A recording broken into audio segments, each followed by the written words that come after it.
A new report warns climate change is disrupting healthcare delivery across the Pacific, with rising seas, stronger storms and power outages all threatening hospitals and clinics.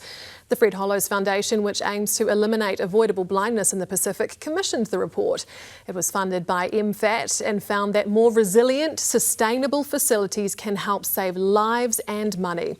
I travelled to the Solomon Islands with the foundation to see the work firsthand.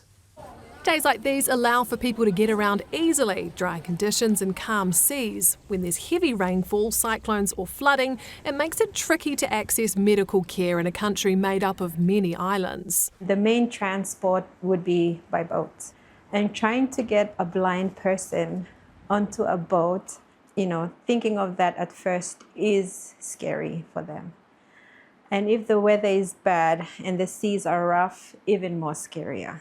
Dr. Carol Peloso says the new report gives teams like hers clearer data on changing weather trends, helping them plan their travel to other provinces.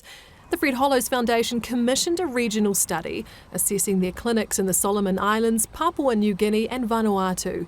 It found that solar power, stronger designs, water storage systems and making sure staff are prepared can keep critical health services running when disaster strikes. Our Pacific partners have identified climate change as the most significant threat to health services in the region, and so we were really keen to do what we can to help address that. It has created some excellent information for advocacy because decision makers in ministries and departments of health can see that these climate resilient design features can improve the service provision and increase services, but also can actually save money.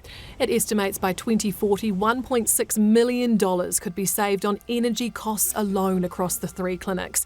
At Honiara's Regional Eye Centre, those features are already paying off. We had the CEO of the hospital there at the workshop this morning, and one of the things he's very pleased about is their power bills are not affected by the services here at the eye centre because there aren't any power bills. The rest of the hospital is still on grid and of course, those power bills can be quite expensive.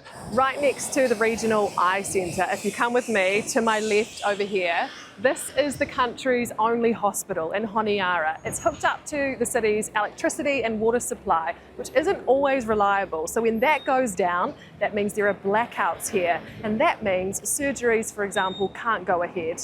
The Eye Centre doesn't have such problems. The roof is just full of solar panels.